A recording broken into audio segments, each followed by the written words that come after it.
1 minute.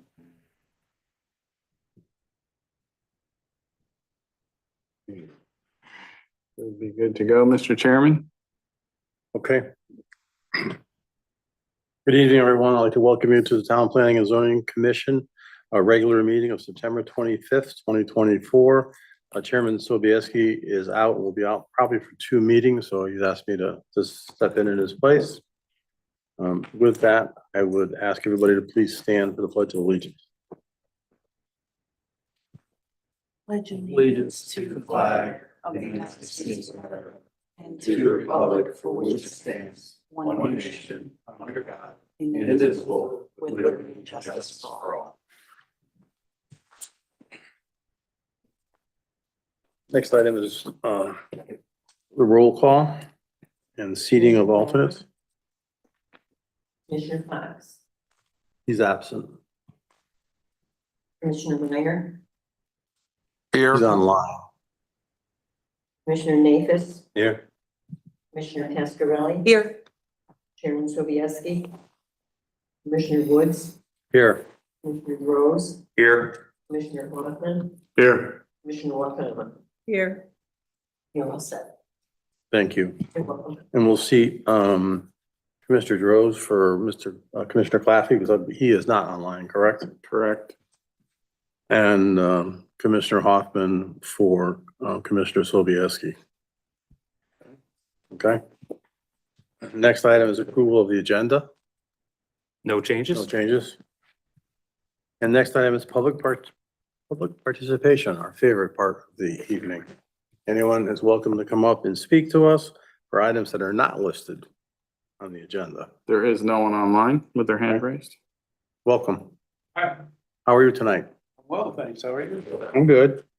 I saw you last night on TV. Oh, hopefully I was photogenic. You were very Thank you, thank you. photogenic.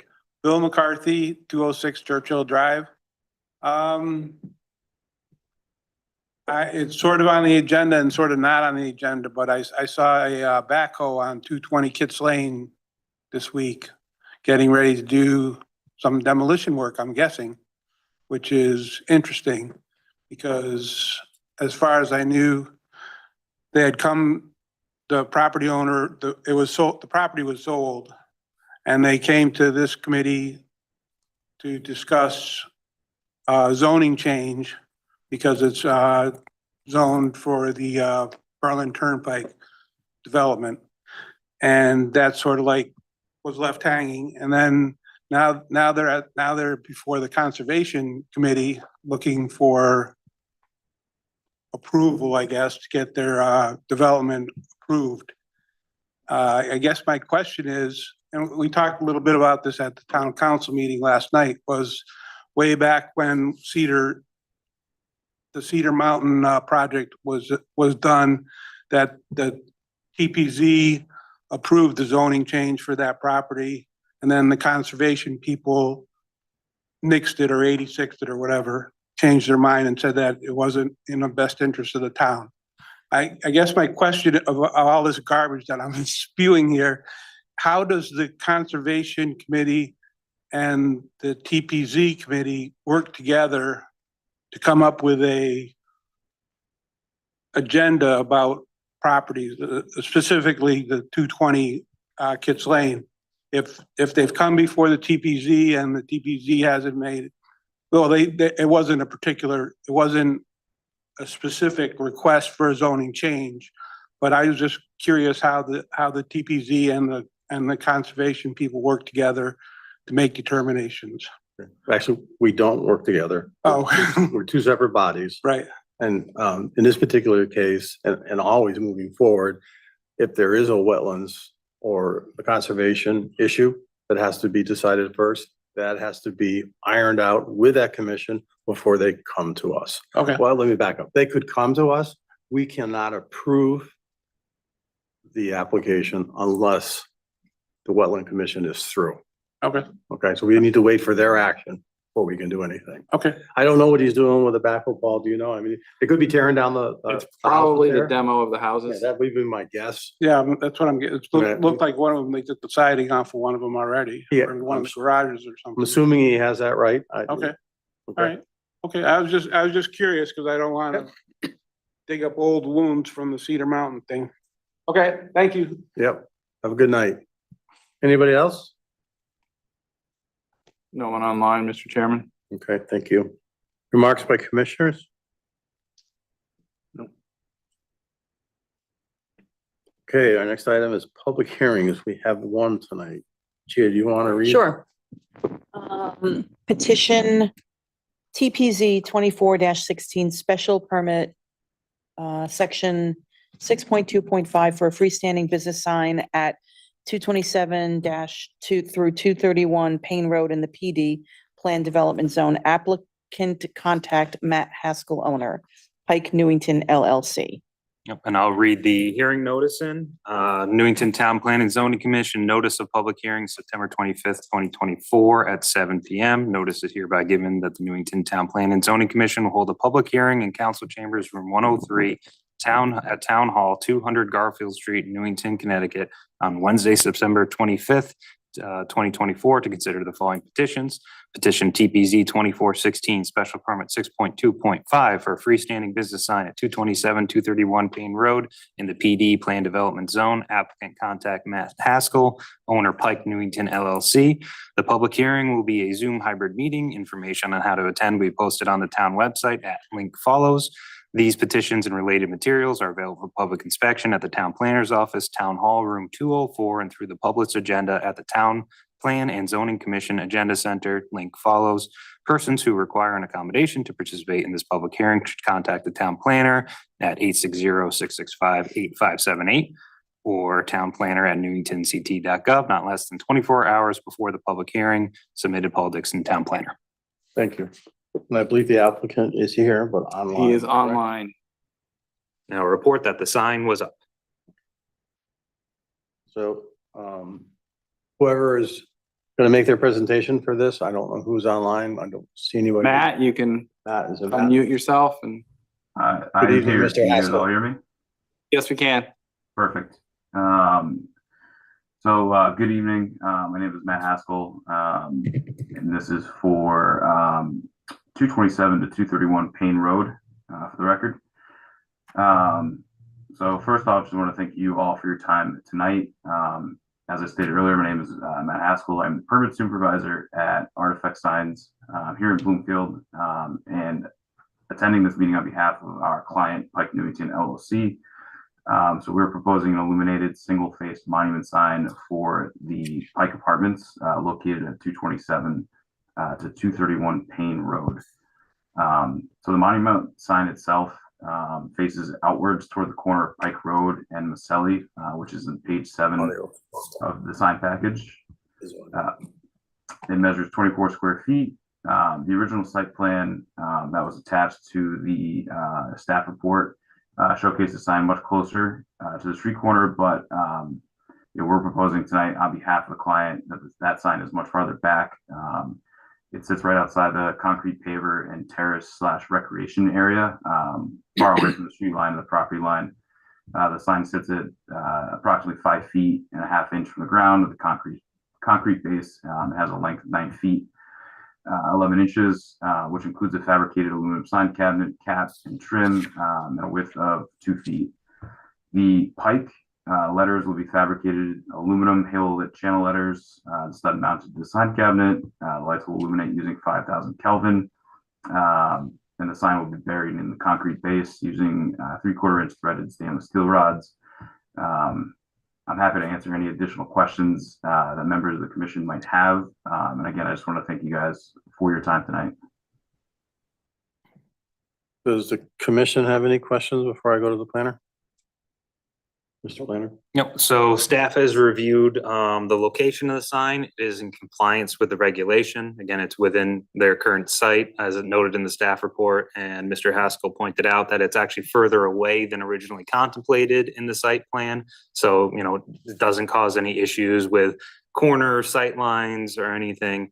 And the other thing I'd like to point out, and actually I like the applicant's design choice too, that they're choosing to use halo lit letters, which always are just a little classier way of design rather than having the classic, simple translucent colored letters where it kind of emanates light from it.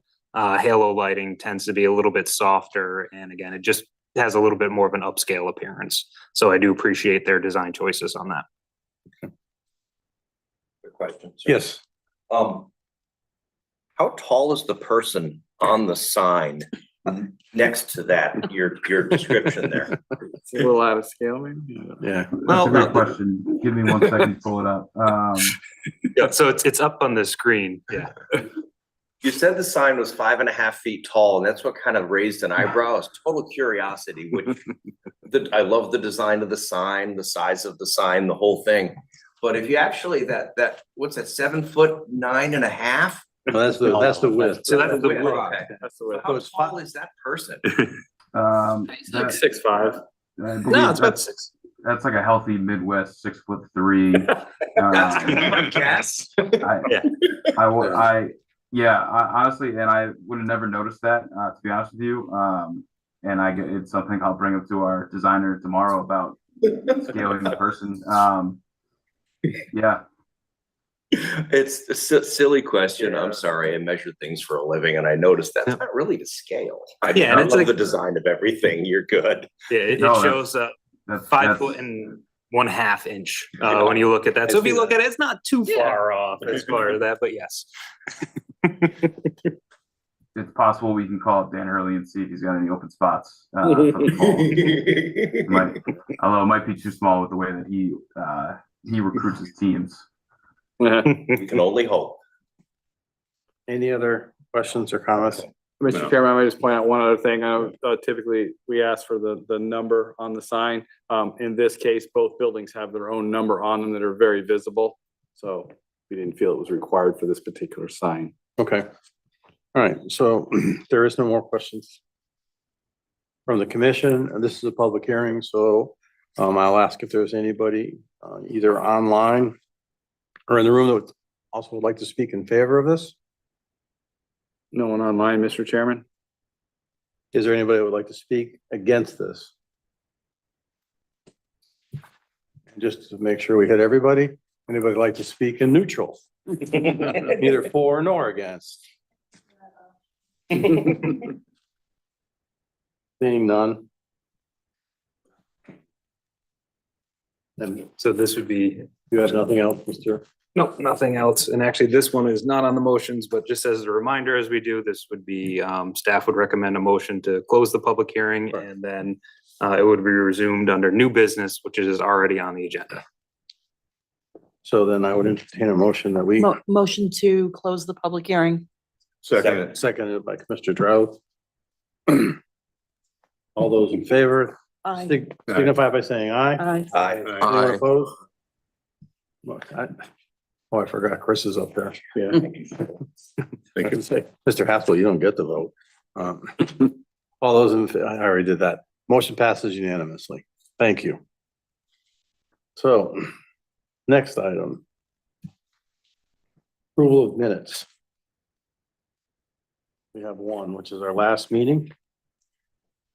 Someone like to approve the minutes for September 11th? No Anyone? comments. Motion to approve minutes, Gia Pascarelli speaking. And a second? A second. Excuse me, seconded by Commissioner Hoffman. All those in favor, signify by saying aye. Aye. Anyone opposed? I abstain. Motion passes unanimously. You abstain. One one Oh, abstention. one abstention, I'm sorry.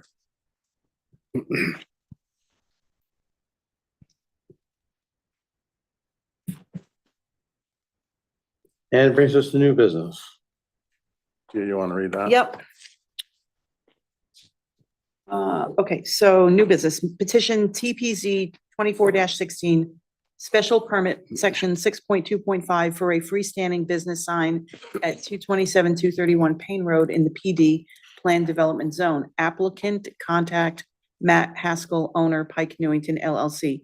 Motion to approve with conditions. Move to approve the special permit for a freestanding sign at 227-231 Payne Road with the following conditions. The sign location shall be staked out by a licensed land surveyor prior to installation. Reasons for approval: this application meets the requirements of the zoning regulations and the special permit requirements. And a second? Second. Right, Alan, by Commissioner Nathas. Any further discussion? All those in favor signify by saying aye. Anyone opposed? Motion passes unanimously. Next item is old business. We have None. none. Next item is petitions for public hearing scheduling. None currently. Yeah, none currently. And my favorite part, town planner report. Okay, so as I noted, it always stays on there with current land use applications are always, they're up there. Also just for anyone following along too, it's not only current land use applications for TPZ. We try to keep the Conservation Commission ones on there as well. So again, while they're, different commissions, the planning department tries to keep them in one place. As there would be reminded, the Conservation Commission and the wetland agent is our town engineer, Chris Sabidio. But we all work together and share staff. Yeah, don't misunderstand my comments. Well, we don't work together. We're not separated, but we are No. two separate bodies. Exactly, yes, two separate bodies with two distinct statutory responsibilities. And ZBA applications are also posted on that land use applications when they become available. And that is a very distinct responsibility for ZBA. That was my first body I sat on. So for the other things, just to keep the commission updated on current projects, I don't have a large picture show, wasn't able to do that. That'll be like the second part to discuss, but so 3333 Berlin Turnpike. So they have submitted their as-built. We went out to the site and review. They are likely going to be in for the next meeting for a bond release. The site is pretty complete. When we went out there, there was some small items that need to be cleaned up on the as-built. There's some areas that still need to be seeded around the guardrails, but overall, the site is looking pretty good. So they are likely to be on the next meeting, as long as they can kind of get everything in together. And that is for the commercial side. For the commercial side. Now for 96 to 100 Payne Road, which is the residential side of the same development. They submitted their as-built to us today. What they're going to be looking to do is to come in for a bond reduction. They have a very large bond posted at the site. If you remember from 2 meetings ago, maybe it was that they came in and, got a partial approval second to building. the second building. That's been going well. And they most recently have worked on the detention basin. Over time in construction, as we know, detention basin's not only detention basin after construction, but it's a large part of the sedimentation basin while the project is underway. Since the site is mostly paved, that they were able to now bring down the detention basin to its design depth and volume, and they'll be providing that information to us as well in the future, because we just want to make sure that the stormwater system is designed per plan and has all the proper capacity. So it's going from basically a temporary to permanent.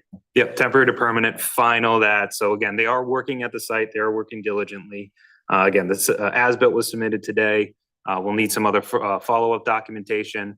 I know they would like to be on the next meeting. We'll work with them to get that. Again, this is not for a full release. They're looking for a partial release, because when they came in they posted their bond, they only had one building done in one area. Now that they have a ring road done around all the buildings, 2 buildings done, areas paved, a lot of money has been put into the property that, it's under a letter of credit. So under a letter of credit, instead of money, we don't have money hostage in account, but the bank has money hostage overall for the overall project that gets earmarked specifically for the letter of credit. So they'll be coming into you hopefully at the next meeting. 67 Payne Road, Sunbelt, former Frank's Nursery. So they submitted their as-built. We did a site inspection on Tuesday. We'll be giving them their final comments and working towards that. Likely any of the items remaining on the site wouldn't be large bond items. So we would proceed with the CO. It would be a tree here, there, a little bit of seeding. It's not anything that is lighting, public safety. These would be pretty much smaller items, just to let you know that if we move towards a CO and they have a couple small items left, that staff would likely bond a small amount for that. And that's been the past practice. The bigger items come to the commission for bonding, but again, it's just a little bit of grass and a tree. for a couple $1,000 bond. We take care of that with the applicant. But again, we're hoping to get them moving towards their CO shortly. 550 Cedar Street, as you can see, there has been some activity. This is the Dakota project. Initial discussions is right now, they do not have, the third building hasn't really been secured as far as all funding and processing to get the building going, but they did remove the asphalt. That was a big discussion I had with them regarding the completeness of the site. Even if 2 buildings were turned over, that all that asphalt area in front should be removed. They did move forward with that. We're looking forward to seeding and getting an as-built from them, but we have not received an as-built to date, but they just kind of did that over the last couple weeks, remove that It pavement. looks like they're gonna seed it. Yeah. Right. Yeah, they got it pretty well graded out. So yeah, having it seeded and having it as lawn, ideally the third building, gets built, they complete out the site plan. If they only end up with 2, well, they'll have a very large lawn for the people living there until the future comes where everything's in place to build the third building. And as far as I know, people might be wondering about the hotel. I've reached out to them regarding submitting their as-built. They're primarily being held up on kind of electrical issues still. It's just the availability, as we kind of noted in the past, when people are asking for transformers and certain parts and little plastic pieces that separate it. Sometimes for a plastic piece, it could be a 6-month wait. For a transformer, it's a year. So it does take time now. Somehow that's gotten really elongated on the supply chain. You would hope it'd be fixed, but it doesn't seem to be the case. So Eversource is really only allocating transformers when your electrical supply is 100% ready for installation, and that's when you get on the list to get allocation. So those are what's kind of going on there. I do expect a as-built at some point. I spoke actually had some correspondence today with the surveyor. Okay, good. Gave him our as-built requirements that engineering just did, because he asked for it, so got it out to him, so they should be working on that. I expect it probably the next few weeks. Good. So on that one, we had proactively reached out to the owner, because again, waiting for all this stuff with building to finalize the close out all of their permits. I didn't want to end up at the last thing and going, okay, you're ready to get your CO and now you have to give us all this. My ideal thing is take care of it, because the site it's pretty complete. Yeah. It's actually pretty much built to plan. It might be one of the sites that doesn't require bond. So I would like to get their as-built reviewed, the site reviewed, and if it's all is good, be able to sign off as soon as building is ready, just so they can keep moving, because they've had enough delays associated with their project. Those are the main projects that are happening right now. Bertucci's is, the Treva, I believe, is going there. It's been going slow. Been more activity in the last couple of weeks, It's honestly. picked up in the last 2 weeks. Yep. And again, you can see they've ripped off part of the roof. They've gutted the inside. The concrete for the patio is there, but it's just, slowly progressing. So the other item is, last night at the council, the right of first refusal for a portion of the Cedar Crest Hospital property at 525 Russell Road was discussed at council. I prepared a memo for that for council and kind of discussed questions. There was a good exchange with council and good discussion regarding this property. There's going to be more follow through, of course, required going through this right of first refusal process and working ideally with our legislators and finding a way to achieve the town's vision of open space preservation and what the state's plans for this property are as well. It's a larger property right now. They're only talking about 10 acres. They've given us a relative area of the 10 acres with the houses, or they call them cottages at the top, but they're brick houses at the top of right next to the quarry. That's where they were kind of indicating 10 acres. They haven't really delineated it fully yet, and there's a lot more information I think that's needed. But if you're interested in that, I would recommend watching that section of the council for anyone who hasn't watched it, or for anyone who listening to this meeting online afterwards, to go over to that if you're interested in that item. We kind of went over just generally what exists there, the past land transfers from the state of Connecticut, including 10 acres we previously got, and an 18.2 acre conservation easement, which were both by public act. So those went through the legislature to, grant those to Newington. And, there'll be more future discussion on that, right of first refusal and this property. So those are kind of what's going on. And then I will provide the other update that I will be at the Newington Waterfall Festival this weekend, this Saturday, with Colliers, our consultant for the town center master plan, economic development master plan. So it'll be me, I believe Eric is likely to join me as well, and 2 people from the Colliers teams. We plan to have, boards there with, again, this is, we're early in the process, but to get the public feedback, to get what you like about the center, what you feel is lacking, to kind of provide that initial public input to kind of help direct that vision for what we want and what we see the town center being. So we'll be there. There will be a survey, which we posted. We'll have availability for people to hopefully click a QR, do it there, and also to be able to write on boards and, give their opinions as well. We're trying to reach out and have a couple of different ways of people to provide their input to the town. Once the website is posted, and there'll be a specific website for the project, there'll be a place to put in your emails in that to get updates on the project for whenever a document is posted, for whenever we're going to be in front of a commission to share findings, whether they're economic findings, whether there's proposed zoning regulations, whatever we're going from there.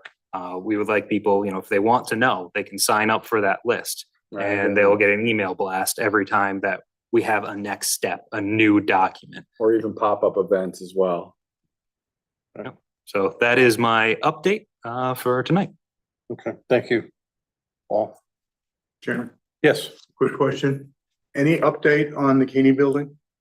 No current update other than I have been in discussions with the owner, and it really is just trying to figure out that mix of uses in the building. I did tour the building 2 weeks ago, I believe. Maybe 3 weeks, but Yeah, 2 or 3 weeks ago with the owners to really get the full concept and scope of it. It's an interesting building. The basement area is a little challenging in that building to convert it over. It's not, of course, clear span. It's all center columns, it's lower ceilings, it's no windows. So it's a difficult space to kind of turn over into another use. But I am discussing with them about current uses, and they're looking at, some of the historic uses and way they can kind of use the property. So there'll be more to come on that in the future, and I just need to continue to work with them. Any other questions or comments for Planner? The next item is communications. We have the crowd letters in our packet. Any questions or comments? I'm sorry to interrupt, Mr. Chairman. I believe Commissioner Minor has his hand up online. I'm sorry. Oh, He does. he does. Thank you. I snuck a hand up, sorry. Just real Sorry. quick in passing, the former Boston Market, I happened to drive by yesterday and noticed that there was temporary fencing and scrib around the building. Is there anything going on with that, or is that just trying to? So the reason for the temporary fencing is he's been graffitied like 3 times in the last couple months. So he was gonna try and put something around the building before Okay, overpainting. And Oh. it's more of a protection of the building. all right, thank you. Mhm. And we have received calls about that site. Yes. It's a slightly complicated site with the traffic circulation Yeah, around it. Just because I think it's Superior being a one-way in, that you have the inability when you're going north on the Berlin Turnpike to turn left even into Superior. So, if you're going north on the Berlin Turnpike, the only way is to go up to one of the turnarounds and then come back down. Thanks. Good, Chris. Next item is public participation. Anybody? No one is online, Mr. Chairman. No takers? Yeah, all set, thank you. Okay, remarks by commissioners? Is it good? You good online? Closing remarks is the next one by the chairman. I have none other than to wish Chairman Sobieski and Commissioner Fox a speedy recovery, and hopefully they'll be back with us shortly. And a motion to adjourn. Moved by Commissioner Nafis. All those in favor signify by saying. Can I get a second on that? Yep, No, need second. one. Okay, thank you. You Oh, I don't only need a- need one. Yeah, you don't need a second for adjournment. Covering all the bases. All right, so that would be unanimous vote. Let's do it. And we are adjourned.